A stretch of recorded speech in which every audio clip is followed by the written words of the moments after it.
Millionaire collapses in his skyscraper, and the forgotten maid changes. Everything. Alexander Kane had everything money could buy: power, luxury, and respect. But behind the image of an imposing millionaire was a man shattered by grief and addiction.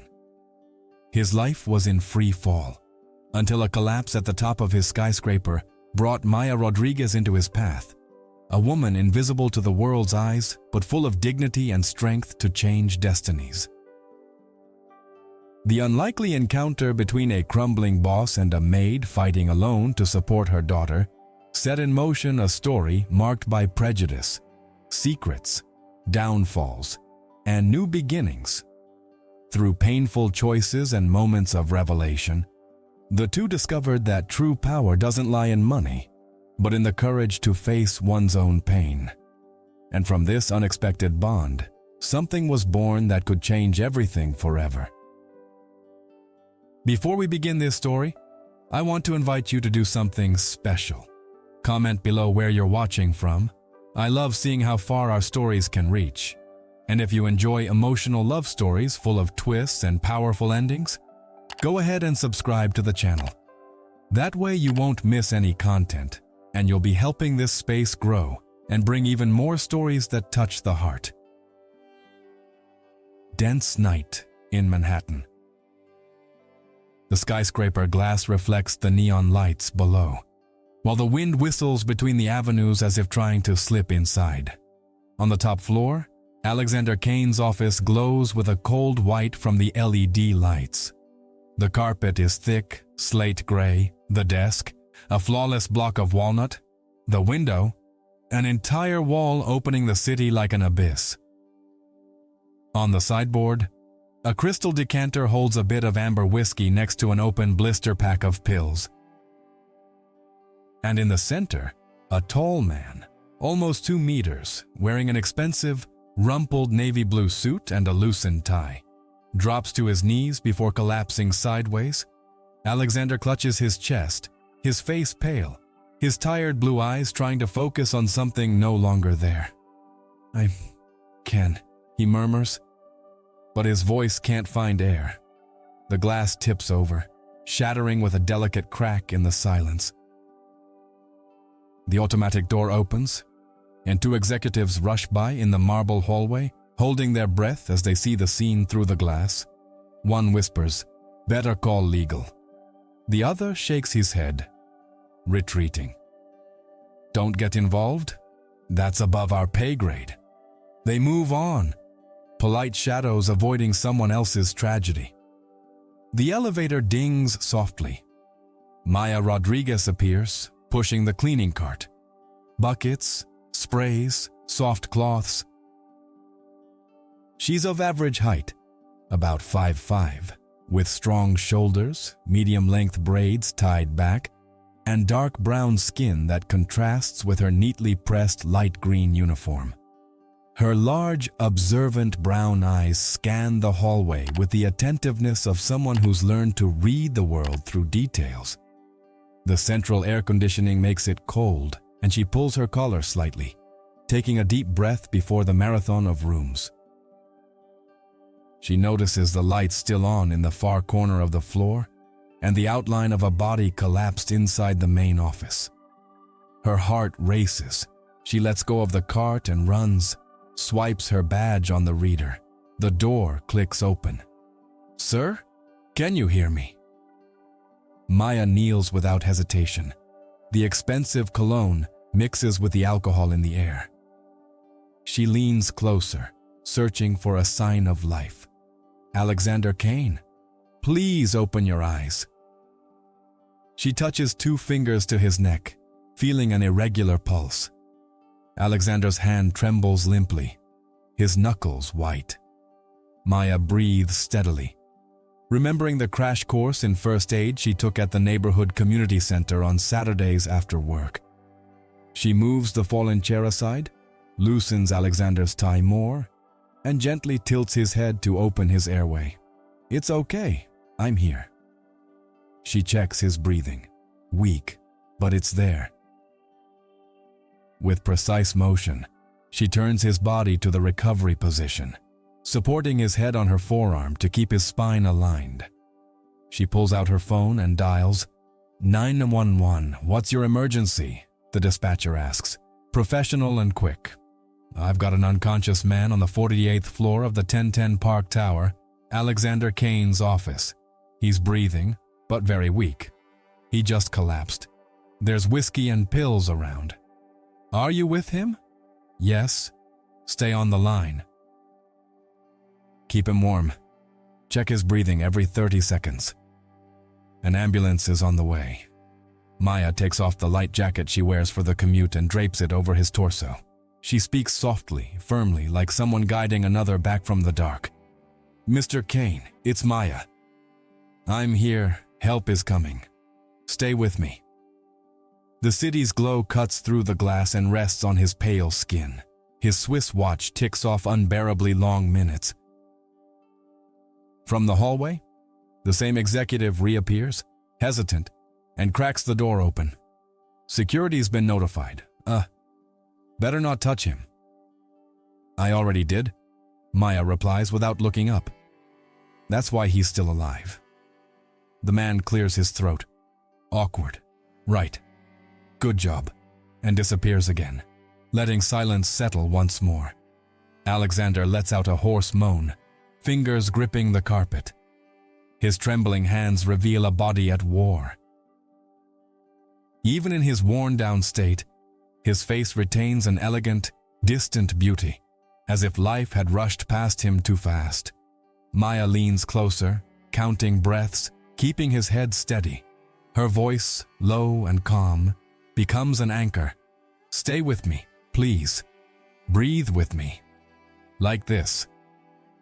She inhales and exhales slowly, setting the rhythm. There you go. One more time. From the phone, the dispatcher guides.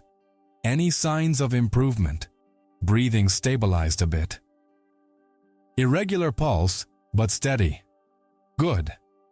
Team's 3 minutes out. Keep doing what you're doing. Every second, Maya takes in small, painful details.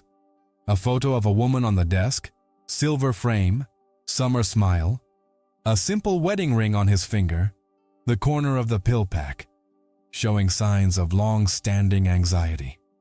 She talks to him the way she would to family, because that's what she learned to do when the world shuts you out.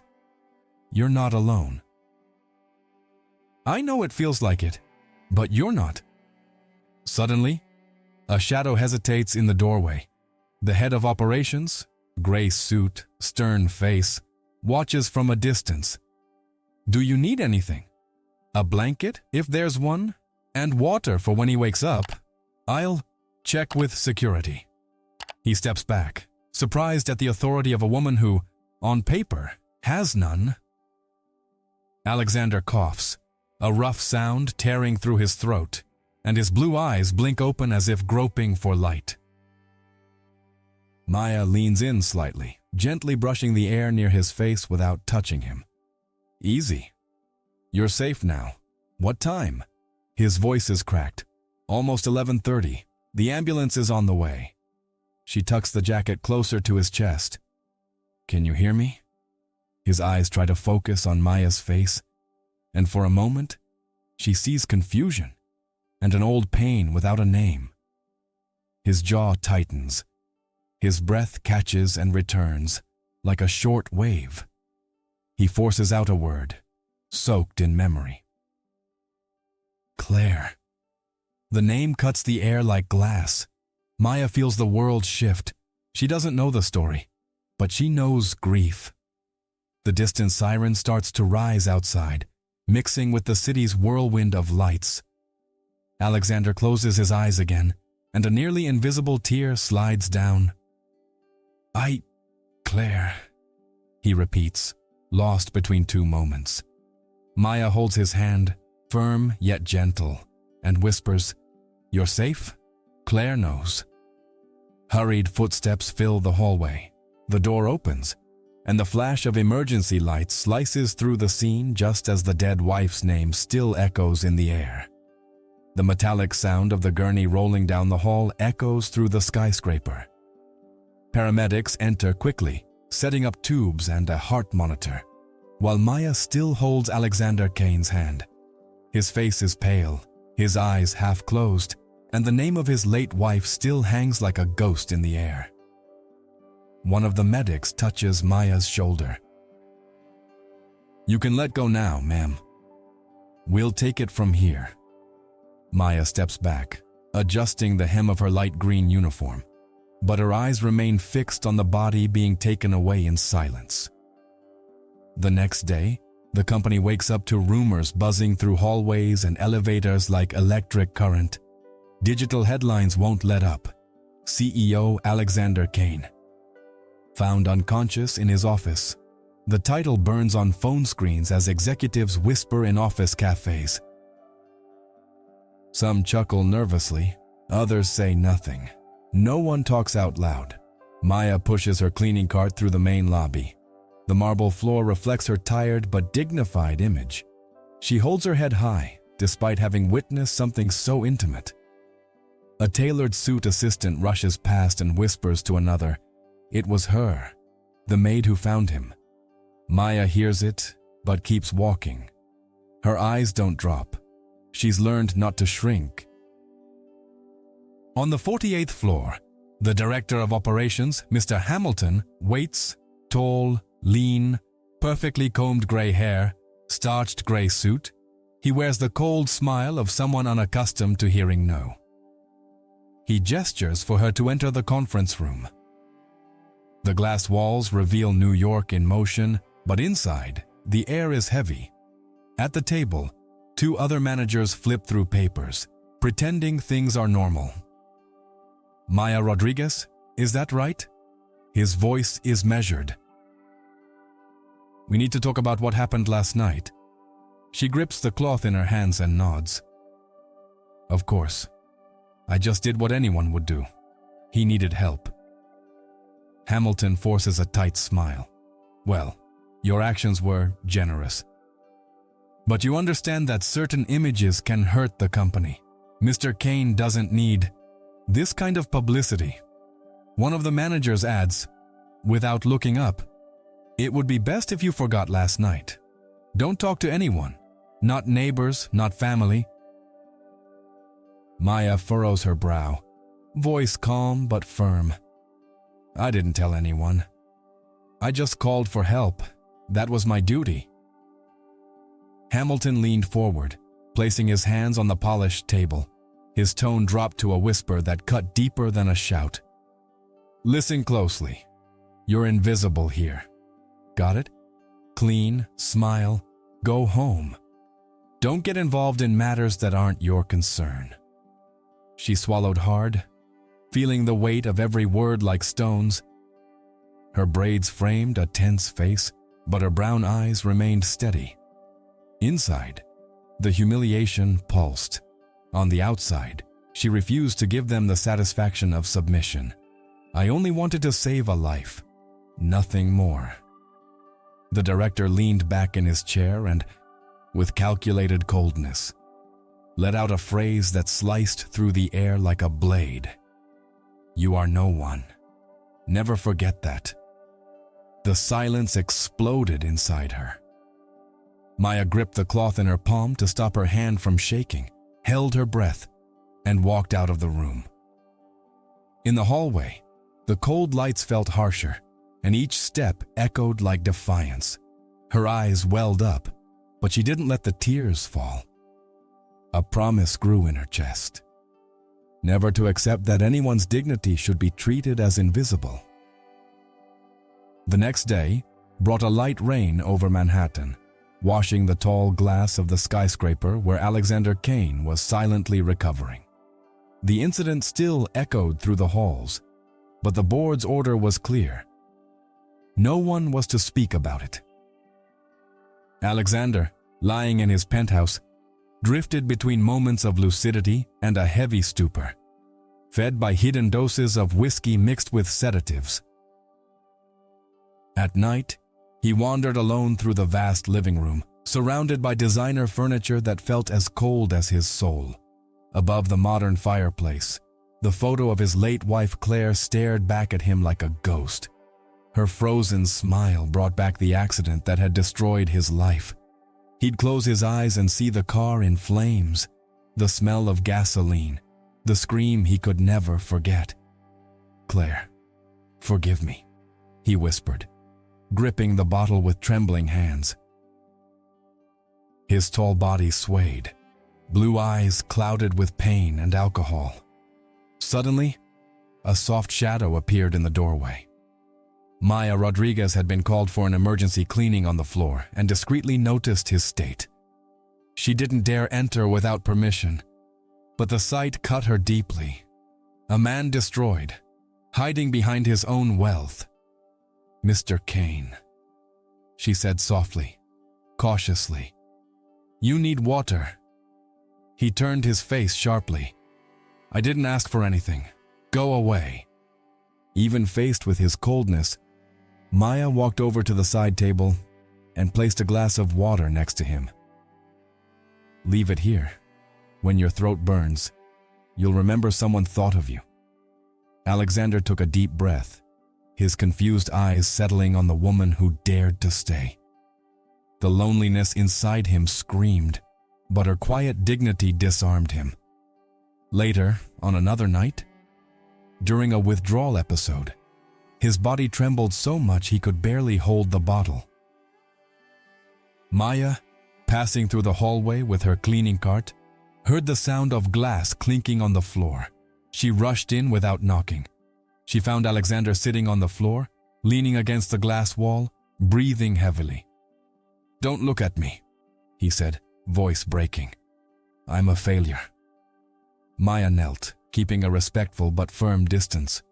"You are not what pain tries to make you believe. You're a living man, and as long as there's life, there's a chance to change." He closed his eyes, trying to shut out the memories. His sweaty hands covered his face. "You don't understand. I lost her. I lost everything. All that's left is this emptiness swallowing me whole." She spoke softly, but every word carried strength. "I understand more than you think. Life has tried to swallow me many times, but I'm still here. And so are you." A heavy silence settled. His breathing was uneven, his eyes wet with alcohol and grief. Alexander reached out, hesitant, as if searching for an anchor. Instinctively, Maya handed him the glass of water. He drank, choking a little, then let his head rest against the cold glass wall. His voice came out barely a whisper, broken by drink and pain. "If it weren't for you, I'd be dead already." Maya held back her emotions, letting the words hang in the air. She didn't answer, because in that moment, there was nothing to say. She simply stayed there, a witness to a heart that was just beginning to open, even amid the ruins. If you've made it this far, comment strength. That way I'll know you're feeling the weight of this story, and we'll confuse the ones who only read the comments. Morning broke heavy in New York. The gray sky mirrored the mood in the corridors of Kane Enterprises. Bright screens displayed the same headlines spreading like wildfire. "Millionaire Kane saved by Black Maid." The photo of Alexander, pale and being carried by paramedics, and Maya's shadow in the background, was on every website and newspaper. Employees huddled in small groups, whispering and chuckling discreetly. At the top of the building, Alexander sat behind the mahogany desk, reading the tabloid with trembling hands. With each line, his face hardened, not out of gratitude, but from scandal. The board surrounded him, pressing with sharp words. "Mr. Kane, we must protect the company's image. It's best to say you don't remember anything." "Avoid confirming any details," advised Hamilton, the director of operations. Alexander simply leaned back in his chair, his cold blue eyes blank, and responded with a breath of indifference. "Then that's it. I don't remember. End of story." While the corporate empire tried to contain the crisis, Maya's life was thrown into a storm she hadn't asked for. On the subway, phones pointed at her like she was an oddity. Neighbors whispered in front of her building. In her small two-bedroom apartment, the simple walls seemed to shrink under the weight of the news. Her face on social media was hailed by some as heroic and attacked by others as opportunistic. Maya tried to shield her daughter, but 9-year-old Isabella was too observant. Coming home from school, she found her mother sitting on the couch, her cleaning uniform folded in her lap, eyes misty from exhaustion. The TV was on, showing the report again. Isabella walked over slowly, her curls bouncing, and stared at the screen. "Mom, is that you?" The child's voice was full of surprise. Maya took a deep breath and answered, trying to stay composed. "Yes, sweetheart. That's Mommy." The reporter on the screen said, "Some call it courage. Others say the employee used the moment to get attention." The words cut like blades. Isabella turned her face to her mother, innocent but confused. "Why are they making fun of you if you just helped?" Maya couldn't answer right away. The silence in the room was filled with the news anchor's voice and the pounding of her heart. She wanted to smile, to say it would all pass, but her misty eyes betrayed her. She hugged her daughter tightly, as if that embrace could shield her from the world. Isabella rested her head on her mother's chest, not yet understanding the cruelty hiding behind those words. And high above the city, Alexander watched everything from his office television. He saw the headline, saw the backlash, and even as he tried to deny it, his chest tightened at the memory of Maya's firm hand holding his when everything was falling apart. But he stayed silent, feeding the lie the board demanded. The sound of rain against the skyscraper's glass muffled the murmur inside the boardroom. The oval mahogany table was surrounded by directors, each with folders and cold stares, like judges at a silent tribunal. Alexander Kane, in a flawless suit but with a tired expression, sat at the head, staring at a glass of water as if it were poison. By the door, Maya Rodriguez had been called in urgently, still in her light green uniform, hands marked by labor. Hamilton, the director of operations, adjusted his glasses and began his speech. "Miss Rodriguez, we acknowledge what you did. However, this episode has taken on unwanted proportions. The press is distorting it, and we cannot allow the company's reputation to remain at risk." Maya stood tall, even under the weight of all those eyes. "I didn't seek out the press. I just did what was right." Hamilton slid a white envelope across the table toward her. "Then accept this. It's fair compensation, enough to start fresh somewhere else." In return, absolute silence. No statements, no interviews. Maya's heart pounded, but she didn't reach for the envelope. It felt heavier than dirty gold. Her large brown eyes lifted and scanned the room. "You're asking me to erase what happened?" As if saving a life is something to hide. Alexander cleared his throat, trying to stay uninvolved, but her dignified answer shook him. The board watched him, waiting for his agreement. He only muttered, without conviction, "Maybe it's best for everyone." Maya took a deep breath, her voice filled with strength. "There's not enough money to buy my conscience. I won't disappear. I work hard every day to support my daughter, and I won't teach her that dignity can be sold." Silence spread. Some directors looked away, uncomfortable. Hamilton pressed on, more harshly. "Think carefully. This is a rare opportunity for someone like you. Don't waste it." Maya took a step back but raised her head. "I'm not some convenient opportunity. I'm a person, and I won't be silenced." Alexander watched, every word of hers hitting like a hammer against the wall he'd built around himself. The white envelope still on the table looked like an open scar. Finally, he stood.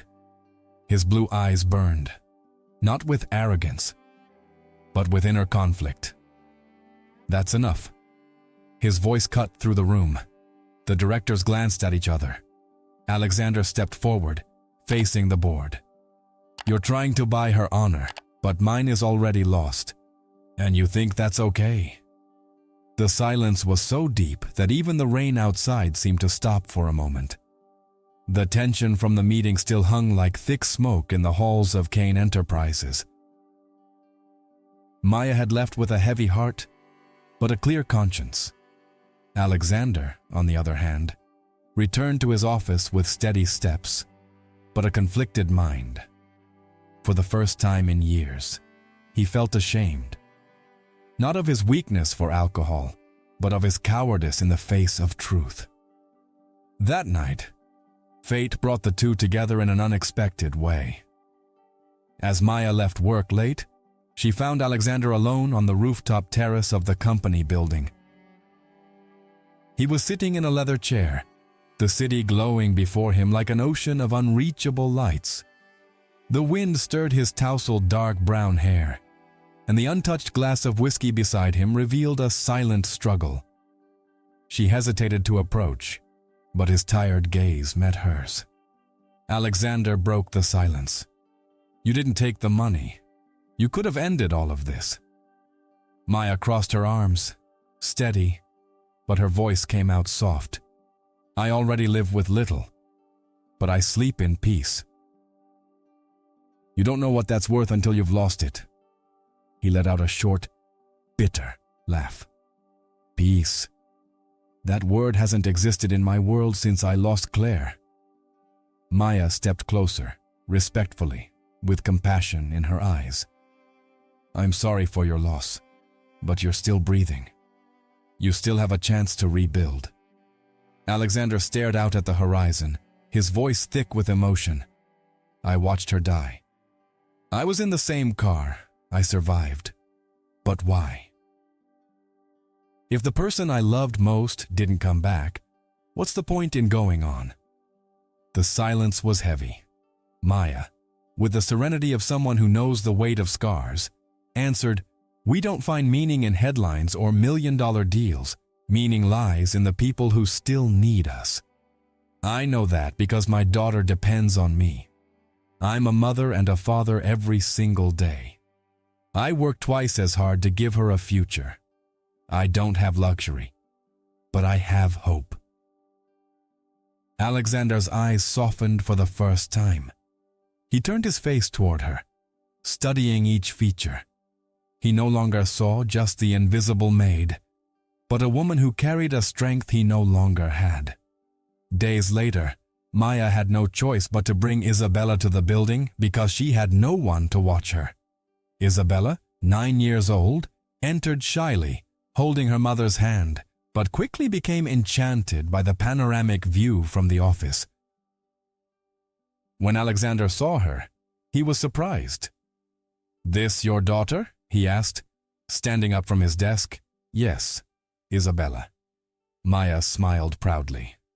"Isabella, this is Mr. Kane." The girl reached out her hand with childlike spontaneity. "Hi. Mommy talks about you a lot." Alexander gave a faint smile, shaking her small hand. "She does. Hopefully good things. She said you need to drink more water and less bad stuff." Isabella replied with innocent honesty, pulling a genuine, rare laugh from his lips. Maya was taken aback by the scene. It was as if a wall of ice had cracked before her eyes. Isabella began showing her colorful drawings, talking about dreams of becoming a doctor. Alexander crouched down to listen closely, fascinated. And then, in a natural gesture, Isabella climbed onto his lap. Alexander, hesitant at first, held her gently but firmly. The child rested her head on his shoulder, trustingly. Alexander stayed still for a few seconds, feeling a long-forgotten warmth fill the emptiness in his chest. His eyes welled up, and he couldn't hold the tears. Maya, standing nearby, watched with a pounding heart. For the first time, she saw Alexander Kane stripped of arrogance, vulnerable, human. Cliffhanger, Alexander, emotional, pulled Isabella closer to his chest and murmured almost to himself, "I forgot." What this felt like. The gleam of pressed suits and polished leather shoes shimmered through the skyscraper's halls, but behind the tinted glass and rehearsed smiles, poison flowed freely. In every elevator, every hallway, a new whisper. The maid figured out how to get into the boss's heart. Others snickered with irony. She knows exactly what she's doing. Women like her always do. The words were sharp, thrown like daggers at Maya Rodriguez's dignity. Maya, in her spotless uniform, walked with her head high, but the weight in the air pressed on her shoulders. The stares from secretaries in the break room, the muffled giggles from executives who stopped talking when she passed, everything revealed the silent cruelty of a world that couldn't accept an invisible woman being remembered as a hero. One morning, in the 40th floor hallway, a worker let a comment slip on purpose. She didn't save his life by accident. It was a calculated move. She's using her daughter as a shield. Maya stopped, looked him straight in the eyes, and replied with strength, "Be careful with the lies you spread. I walk with the truth." The man looked away, ashamed, but the sting of humiliation lingered. Meanwhile, Alexander Kane was still recovering in his penthouse. In every internal meeting, the board kept up the pressure with cold speeches. Hamilton was blunt. "If you don't cut this connection, your reputation will crumble. The market doesn't forgive weakness. Everyone thinks she's using you." Alexander, seated at the head of the table, stayed silent, but inside, a war raged. Maya's words and Isabella's hug still echoed within him, confronting the man who had always lived hidden behind power. But the rumors didn't stay within walls. On online forums and business blogs, cruel headlines appeared: hero or victim, millionaire CEO involved with mysterious maid. Public opinion was divided, and the board demanded an official statement. The day arrived for the public meeting with shareholders and journalists, held in the main auditorium, lit by spotlights and cameras. Maya was only there because she worked behind the scenes, but the buzz grew when people saw her in the audience. The looks of disdain were so many that she wanted to disappear. Alexander walked in with steady steps, but a heavy heart. The pressure from the media and the company weighed on his shoulders, and everyone waited for a statement that would end the rumors. Hamilton opened the press conference. "Our CEO is here to clear up any misunderstandings. After all, a leader's image must remain untouchable." The room filled with anticipation. Alexander adjusted the microphone. For a moment, it seemed he would follow the board's script, deny everything, and shut the matter down. Maya, in the back, lowered her eyes, bracing to be erased once and for all. But Alexander, breathing steadily, looked out at the crowd and saw Isabella smiling from afar, as if reminding him of the hug that brought him back to life. Then his voice came out strong, slicing through the silence. "Enough with the lies. Yes, she was there when I collapsed. Yes, she saved me. And no, she didn't ask for anything in return." The board members exchanged alarmed looks. Hamilton tried to interrupt. "Mr. Kane, we need to stay focused on the business." Alexander raised his hand, commanding. Silence. He looked at the journalists, his voice now filled with emotion. "Yes, she saved my life. And she's the only reason I'm still here." The auditorium exploded in murmurs. Cameras flashed, capturing the historic moment. Maya put her hand to her mouth, surprised, as silent tears streamed down her face. The impact of Alexander's public statement echoed across Manhattan, but the consequences came quickly. While part of the press applauded his courage, the board saw every word as a calculated risk, and in the middle of the storm, Alexander began slipping back into the temptations that had always broken him. On lonely nights, he returned to hidden bars in luxury hotels, where whiskey went down faster than his memories could be held back. The paparazzi's treacherous lenses caught every misstep. Alexander Kane stumbling out of a lounge, eyes lost, suit rumpled. Within hours, the images were plastered all over news sites with brutal headlines. The contradictory hero falls again. The company shook. Shareholders called in fury. And Maya, seeing the headlines, felt her heart tighten. She knew that behind those relapses was a man fighting invisible demons. But it wasn't just Alexander at risk. Maya would face a ghost of her own. One rainy afternoon, as she left the building holding Isabella's hand, she froze when she saw a face she hoped never to see again. David Katai, the girl's absent father, appeared like a cursed shadow from the past. Tall, arrogant gaze, unkempt beard. He still exuded the same arrogance as always. "Maya," he said with a cynical smile, "you look more elegant than I remember. Seems like life finally smiled on you, thanks to your new millionaire friend." Maya instinctively pulled Isabella behind her. "What are you doing here? You have no right to show up after years of ignoring your own daughter." David stepped closer, ignoring the rain soaking his cheap suit. "Right? I'm her father.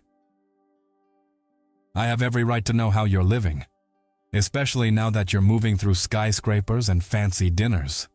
Maya tightened her grip on Isabella, shielding her. "You were never a father, never gave a plate of food, never showed up at a doctor's appointment. Don't you dare use that word." He let out a bitter laugh. "I didn't come here for her. I came because I know what's going on between you and Kane. People might think you're some saint, but I know how convenient it is to have a millionaire at your feet." Maya's blood boiled, but she kept her composure. "You're not going to intimidate me. If you came looking for money, you're wasting your time." David then revealed his real purpose, stepping closer until his look turned threatening. "I haven't asked yet, but I could. Or better yet, I could sell some information to the highest bidder. Secrets from the past, Maya. Things you'd rather keep buried. Things that could destroy your image and his." The rain fell harder, the city's horns mixing with the tension of the moment. Isabella, scared, shrank behind her mother. Maya, filled with the kind of strength only mothers know, raised her voice, firm and dignified. "Get out of my way, David, and don't come back. I'm not afraid of you." He stepped back, wiping rain from his face, but kept the poisonous smile. Before disappearing into the crowd, he left a lingering threat. "You'll regret this, Maya. I know secrets that can destroy you. And that millionaire." David's threat still echoed in Maya's mind when Alexander's world completely collapsed. After days of quiet relapses, he showed up to a crucial meeting with international investors visibly shaken. Disheveled suit, red eyes, breath reeking of alcohol. Corporate rivals seized the moment to spread doubt, suggesting that Kane Enterprises was in the hands of a weak man unfit to lead. The billion-dollar contract that could define the company's future was hanging by a thread. Maya heard about the event from employees who looked at her with scorn. "You gonna defend him now, too?" a secretary muttered with sarcasm. She didn't respond.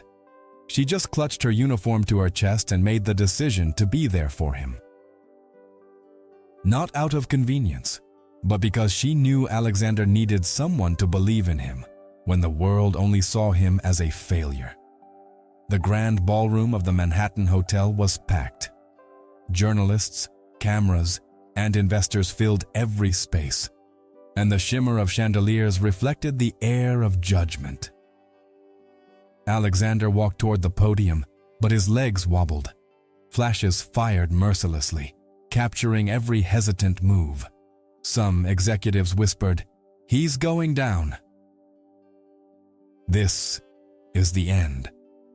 At the back of the room, Maya slipped in quietly, holding a folder to blend in. Her eyes found his. When Alexander saw her, he took a deep breath, like someone finding an anchor in the middle of a storm. He adjusted the microphone, his voice trembling at first.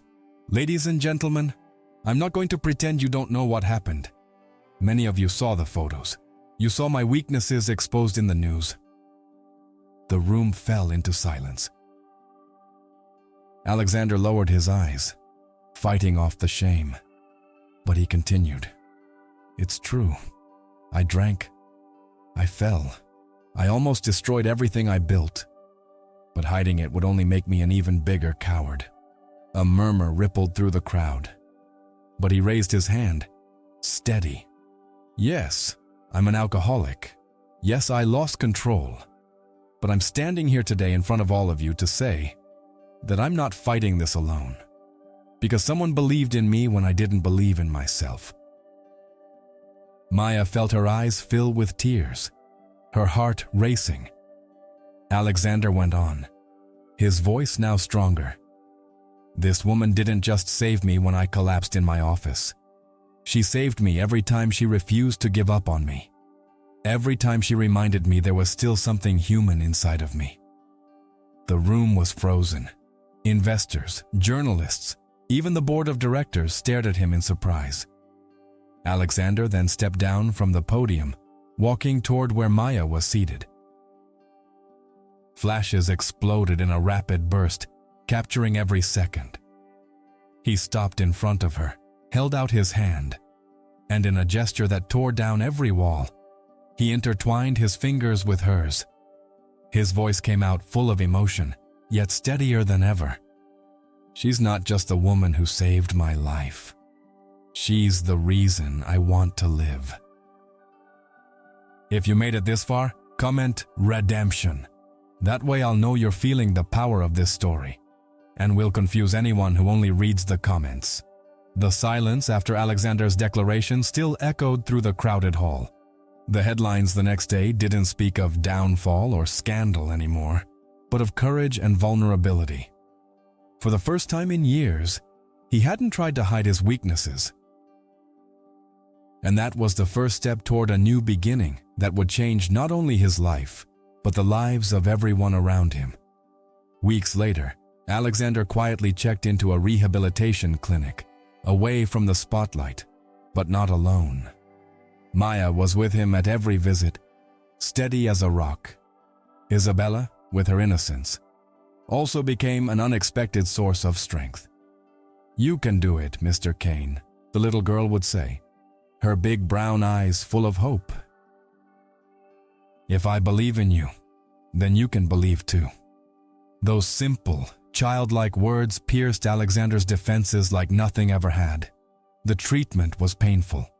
There were mood swings, trembling, sleepless nights. But every time temptation called, he remembered Maya's hands holding him up, and Isabella's sincere embrace. Little by little, the cold man gave way to someone more human, someone willing to rebuild the pieces of his own soul. At the company, change came too. Alexander returned to meetings, but this time not just as a CEO, but as a transformed man. He proposed a groundbreaking restructuring to create social programs that would give voice and opportunity to the unseen workers, those who, like Maya, kept the skyscraper shining without ever being recognized. The board protested at first, but his decision was firm. A company's wealth can't only be in the numbers. It has to be in the people who keep it alive. Maya earned everyone's respect, not just as the woman who saved the boss, but as a symbol of dignity and courage. Employees who once looked at her with disdain now greeted her with admiration. Isabella walked proudly beside her mother, feeling that the world was finally seeing what she had always known, that Maya's strength was unbreakable. And among reports, meetings, and days filled with challenges, something was born that no contract could sign: love. Alexander, now sure he didn't need to hide behind masks anymore, looked at Maya not as the invisible employee, but as the woman who had given him his life back. One quiet afternoon, on the same rooftop where he had once confessed his pain, he held her hands and said, voice thick with emotion, "I thought my heart had died with Claire, but you showed me it had only been asleep, waiting to be awakened. And you're the one who brought back what I thought I'd lost." Maya smiled, eyes glistening, and replied, "I didn't save you, Alexander. You allowed yourself to be saved. I was just here to remind you that no one has to fight alone." As the lights of Manhattan sparkled in the background, Isabella ran up to them, hugging them both at once. In that simple gesture, 3 very different lives became forever intertwined. Ending with a lesson. Fate proved that second chances come from where we least expect, and that true power isn't in accumulated wealth, but in the courage to change, the dignity of never giving up, and the quiet strength of love. So, what did you think of this story? I'd love to hear your thoughts. Leave a comment from 0 to 10, telling me how much you liked it. If this story moved you, don't forget to like, share it with someone special, and subscribe to the channel so you don't miss the next ones. And before you go, I've saved another even more emotional story that I know will touch your heart in a unique way.